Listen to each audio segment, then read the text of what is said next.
So, I don't know, some of you may know a little bit about me, but obviously we don't know everybody's backstories and everybody's behind doors, even today.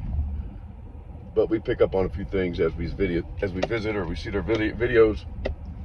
But here's the thing, I've been trying to write a book, which has turned into me doing kind of a videography, so to speak.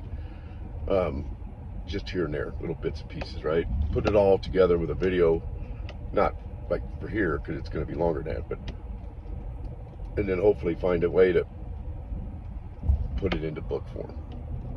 I'm not the first, probably to say I don't really have the skills to write a book.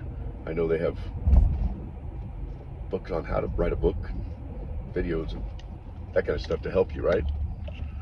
But anyway, that's been put on hold because of my situation moving, and my computer's packed up, all that good stuff, and it's not as easy to do on a phone because it takes up too much space and all that good stuff. But and I'm not here for any sympathy by any means. But one thing I wanted to say that's going to be a part of it is just the adversities I've fought in my life, right? Like I said, I was going to do a TED Talk.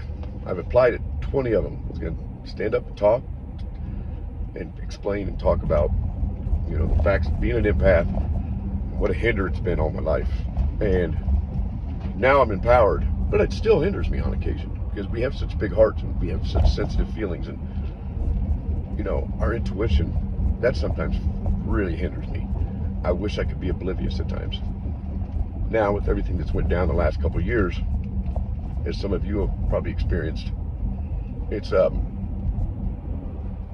good feeling, but again, it can be a little bit of a hinder because we see and we know, and then everybody don't believe us. Nobody believes us. People doubt us. Even my closest friend, he used to always doubt me. Like when I told him I knew I was being stolen from at one of my jobs. And he was like thinking I was getting in my head. About the third time he said to me, I ain't doubting you again. I just could feel it. I knew something was off, right? And that's a blessing. But then again, so many things like that hinder the fuck out of me, right? I overthink sometimes because that's what I do. I'm a critical thinker about everything. And thank goodness I am, really, because I could have really, I don't know, maybe done some bad things, because I'm also one of those people that want to make everybody happy. Not so much as well, yeah, I still do. I don't care, though, if they don't like me. That was always the hinder. I still like to make people happy. I still like to help people. I always have put people before myself, right? And it's amazing to me here of late, just people in my life that I've gone out of my way for, done everything I possibly can for, between money and love and support and, physical work, even just to help them, right? Because that's what I do. I'm not one that ever likes to ask for help. I will bust my back trying to do something by myself. Because every time I try to rely on somebody else, one of two things happen. I feel bad, maybe because I put them out, or they just fucking betray me and fuck me over, and they don't help. You know what I mean? So I don't even like to put myself in that place. It's hard for me to ask for help. So if I ask for help, I'm really in desperate need. So I bring that up because all that I've done, and I'm not going to bring their names up, but like, people have no idea about my they have a little idea of how I kind of was raised and the problems I had. I had the accident when I was 12. And a lot of people think they know, but they don't know the details. They don't know what I went through. And they don't know because I let it not bother me. I would make fun of myself too and play it down like it's no big deal, right? That was the best way to get people to stop talking about it. But it's affected me my whole life. Now, I've been lucky enough and fortunate enough to go from a ugly, crooked smile that I was embarrassed to talk about or let people see me smile. To, yeah, I've been told I got a sexy smile, whatever. As long as it's not something they can make fun of anymore. But even that's just a minor thing. Psychologically, it's fucked me up. I'm sure I've got a little PTSD. I just never been diagnosed, a little ADHD. But I've become such a better person, and I know that down deep. But these people think I've changed. I'm not the same person. Okay, well, what part of that am I that's so bad, right? Because I don't find that I'm a bad person. I still got the same heart, same giving attitude.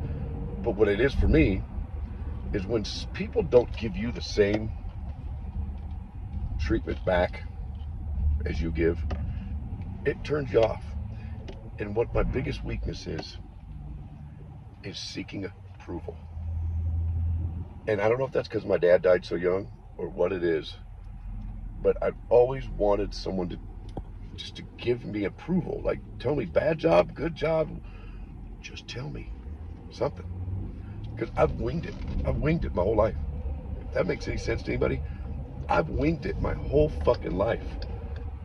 My mom was my voice of reason. If she wouldn't say much, unless she thought I was being really out of, like, I think that's a bad idea or whatever. And I may not even listen to her. But at least I had that voice. I've never had that dad to tell me, you're fucking up, boy. Or you're doing good, boy. You know, does any of that make sense? Like, I've never had that male role model. So my friends were always so important to me. That was my, I guess, fill-in for my dad, right? And now I find myself with nothing. And I'm okay with it. Because I've become empowered.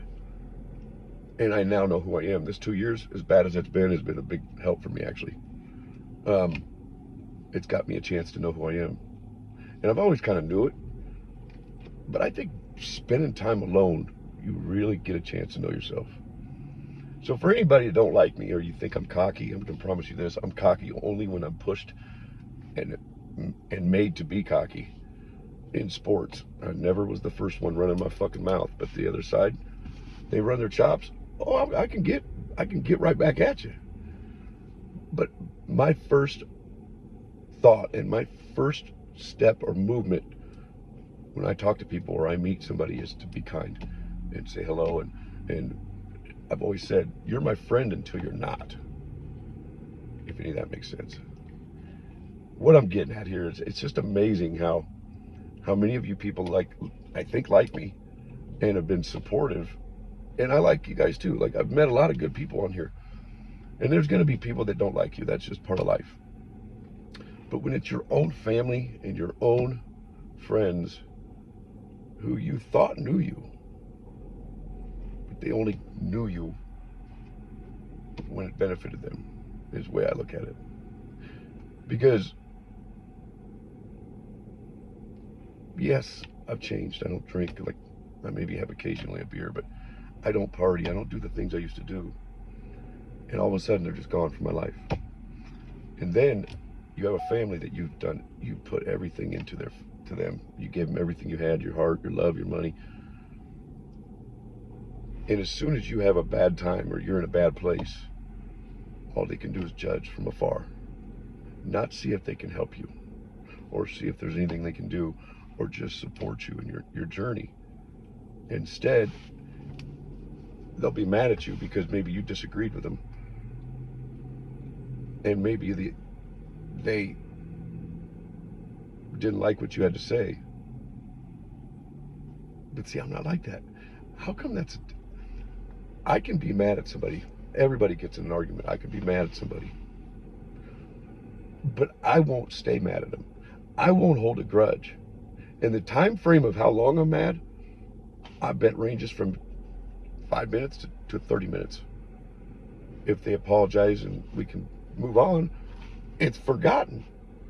But so many people, I thought it was more of a woman thing, but I'm finding out it's men too, can fucking stay mad, or they just use that excuse not to talk to you forever. What's wrong with that picture? Why do people have that in them? My mama didn't have that in her. Now I know why. she could never stay mad or hold grudges, and neither can I. People are fucked up.